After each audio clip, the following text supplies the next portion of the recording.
दृष्टि चौधरी के विषय में जो आज कोर्ट ने आरोपी को हाजिर किया था, ये विषय 2021 का है, उनकी माताजी हैं। और ये जो विषय है ना, एक नियोजनबद्ध तरीके से एक विशेष समाज के लोग कर रहे हैं। ये खाली उल्लासनगर में नहीं हो रहा है, ये पूरे भारत में चल रहा है।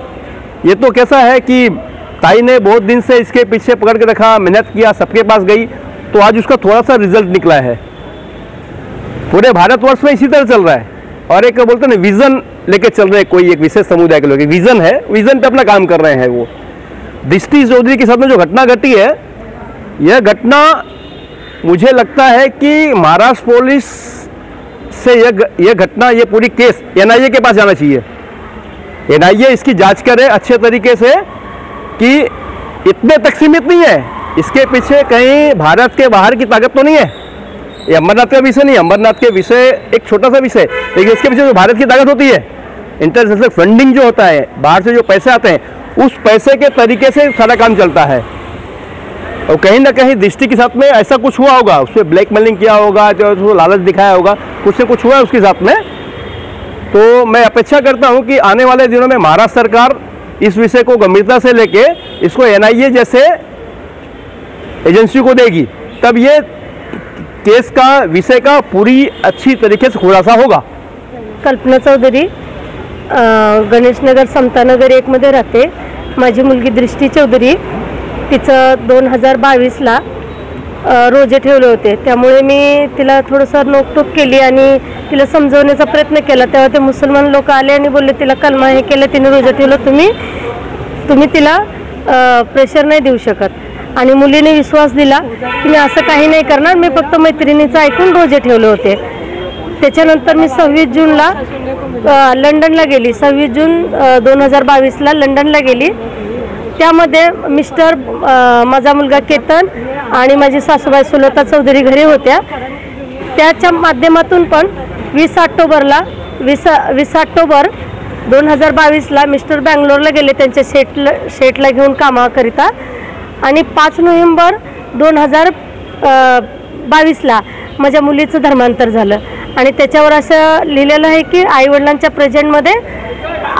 प्रेझेंटमध्ये मुलीचं धर्मांतर झाले।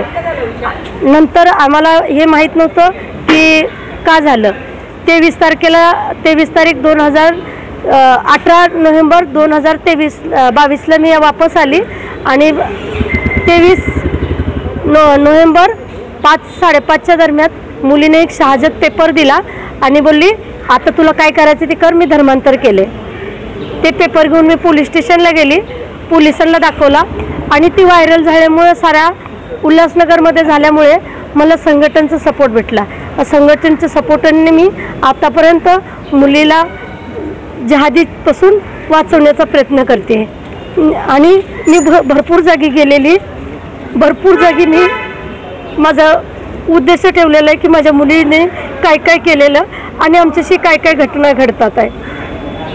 आरोपीला अटक करण्यात आलेली आहे, काय सांगायचं? आज आरोपीला अटक करण्यात आलेली, पण आरोपीला शिक्षा व्हावी हीच माझ्या विनंती आहे। का तर आज ही माझी मुलगी त्यांच्या ताब्यात आहे, त्यांच्या हिसाबात तिचा ब्रेन चालतोय।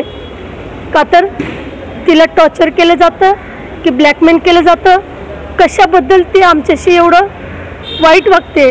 जी मुलगी कधी आम्हाला तू म्हणून, कधी आई तू करून न बोलणारी मुलगी आज आम्हाला प्रोस्टिट्यूशनचा आरोप लावते किंवा वडिलांना बलात्कार करण्याचा आरोप लावते, भावाला बलात्कार करण्याचा आरोप लावते। हे कशाबद्दल? म्हणजे तिला कुठे ना कुठे टॉर्चर केलं जातं, कुठे ना कुठे ब्लॅकमेल केलं जातं, तेव्हा ते आमच्यावर असे आरोप लावते। कल्पना तुम्ही की फिर्याद काय दाखल केली आहे, म्हणजे काय फिर्याद हे दाखल केलेली आहे की 27 मार्च चैत्र नवरात्रीच्या दिवशी, सप्तमीच्या दिवशी माझ्या मुलीने आपिता खातून आणखीन एक बाईने मला घरात येऊन मारहाण केली, इस्लाम कबूल करण्यासाठी प्रेशराईज केलं आणि माझा देवारा जाळला, माझ्या मूर्तीवर थुंकून मला फेकून मारली। माझे मिस्टर तर खूप आजारी होते त्या दिवशी आणि 112 नंबरवर कॉल करून मुलीने पोलिसांना बोलवलं। रात्री 1 वाजता घराच्या बाहेर गेली आणि पोलिसांनी जेव्हा आम्हाला सपोर्ट केला तेव्हा पोलिसांना असं बोललं गेलं की तुम्ही हिंदू टेररिस्ट आहे म्हणून तुम्ही तिला सपोर्ट करता, मला सपोर्ट नाही करत असं बोलले. तर पोलिसांनी त्यांना हे सांगितलं की त्यांचं घर आहे तर तू त्यांना का छळ करत आहे, त्यांच्या भावना का दुखवत आहे. तर ते बोलते की आईला आईचा गळा कापला आणि तिचं रक्त निघालं तर माझा अल्लाह खुश होतो. तिचं एवढ्या मात्राने ब्रेन वॉश झालेला आहे.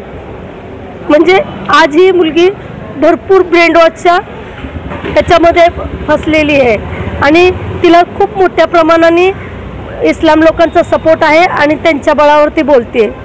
तिला कुठे ना कुठे तिला काही ना काही ब्लॅकमेल केलं जात आहे.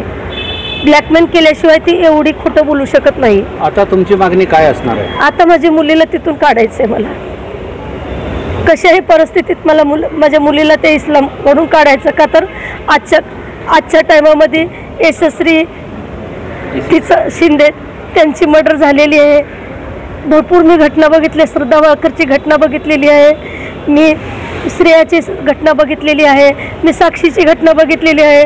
भरपूर घटना आहेत आणि माझ्याकडे मात्र एक मुलगी आहे.